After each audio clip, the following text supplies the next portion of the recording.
Are you tired of doing same old counter job? Then it's time to globalize your pharmacy career. 2026 में अगर international pharmacy career चाहिए तो कुछ simple steps follow करने पड़ेंगे जिससे आपके चांसेस बढ़ जाते हैं एक ग्लोबल फार्मासिस्ट बनने के।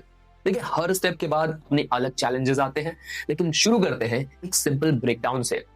अगर आप ग्लोबल फार्मेसी लाइसेंचर एग्जाम्स की तैयारी करते हैं अलग अलग कंट्रीज के लिए, तो आप एक इंटरनेशनल फार्मासिस्ट बन सकते हैं। जैसे कि आपने सोचा कि मुझे अमेरिका जाकर अपने फार्मेसी करियर को एक्सपैंड करना है, तो उसके लिए क्राइटेरिया अलग है बाकी कंट्रीज के मुताबिक।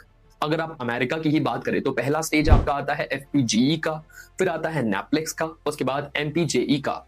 अगर आप सोचते हैं कि मुझे नहीं कनाडा में जाना है और वहां पर अपने फार्मासिस्ट करियर को एस्टैब्लिश करना है, तो कनाडा में भी आपको फार्मेसी एग्जामिनिंग बोर्ड यानी कि PEBC का एग्जाम क्रैक करना पड़ेगा। इस एग्जाम के दो पार्ट्स हैं। पहला MCQ है जो कि कंपैरेटिवली इजी है दूसरे एग्जाम से, और दूसरा एग्जाम है OSCE। OSCE जो कि एक प्रैक्टिकल एग्जाम है, थोड़ा टफ भी लग सकता है। और तीसरे पे आते हैं जो कि है ऑस्ट्रेलिया। अगर आप ऑस्ट्रेलिया में जाकर अपने करियर को एस्टैब्लिश करना चाहते हैं तो यहाँ पर ज्यादा स्टेप्स नहीं है।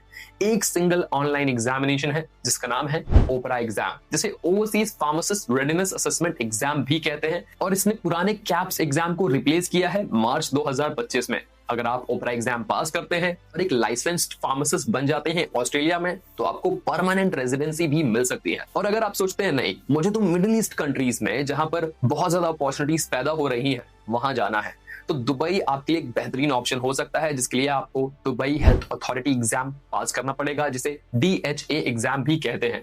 यहाँ पर एंट्री ज्यादा मुश्किल नहीं है, बाकी एग्जाम्स के मुताबिक ये बहुत ही इजी माना जाता है। और अगर आपने सोच लिया है कि नहीं, मुझे तो यूरोप जाना है और वहां पर सेटल होना है, तो उसके लिए आप यूरोप के गेटवे आयरलैंड के एग्जामिनेशन की तैयारी कर सकते हैं, जो कि है PSI exam, pharmaceutical society of Ireland examination. यहाँ पर एग्जामिनेशन एकदम स्ट्रेट फॉरवर्ड है, आपको ज्यादा प्रोसेस का सामना नहीं करना पड़ता, ट्रेनिंग भी नहीं करनी पड़ती। एग्जाम किया और सीधे लाइसेंस्ड फार्मासिस्ट बन गए। और दोस्तों, ये स्टेजेस यही पूरे नहीं होते, अभी तो आपको ये भी साबित करना है कि आप अपने पेशेंट से अच्छे से बात कर सकते हैं, यानी कि इंग्लिश प्रोफिशिएंसी एग्जामिनेशंस अलग अलग देशों में मैंडेटरी होता है, जहां पर आप ये साबित करते हैं कि आप अपने पेशेंट से अच्छे से कम्युनिकेट कर सकते हैं।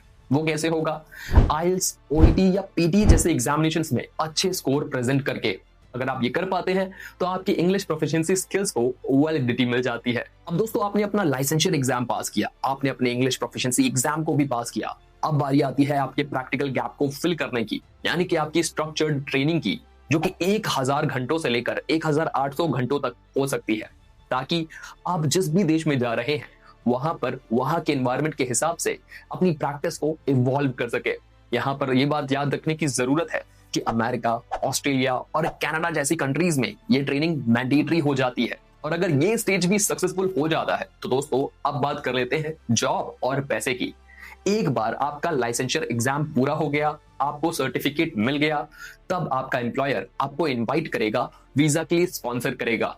अगर हम बात करें अमेरिका की, अमेरिका में सारी कंट्रीज में से ज्यादा सैलरीज मिलती हैं।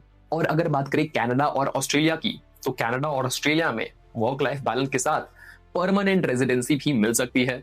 अगर आप बात कर रहे हैं दुबई की, तो दुबई में आपको इनकम टैक्स फ्री सैलरी मिलेगी, यानी कि जो भी सैलरी आप कमाएंगे वो आप अपने पास रख सकते हैं। अब चॉइस आपकी है, आपको कैश चाहिए या सिटीजनशिप। अगर आप रेडी हैं तो 2026 आपका साल हो सकता है। कमेंट में बताइए किस कंट्री के लिए आप तैयारी करना चाहेंगे, और हमारी एडमिन टीम आप तक रीच आउट करके आपकी हेल्प करेगी, ताकि आप अपनी तैयारी बिना किसी परेशानी के कर सके। और अगर वीडियो पसंद आया हो तो इसे लाइक करें, शेयर करें, सब्सक्राइब करें LIT एक्सपर्टीज को, साथ में बेल आइकन दबाना ना भूलें।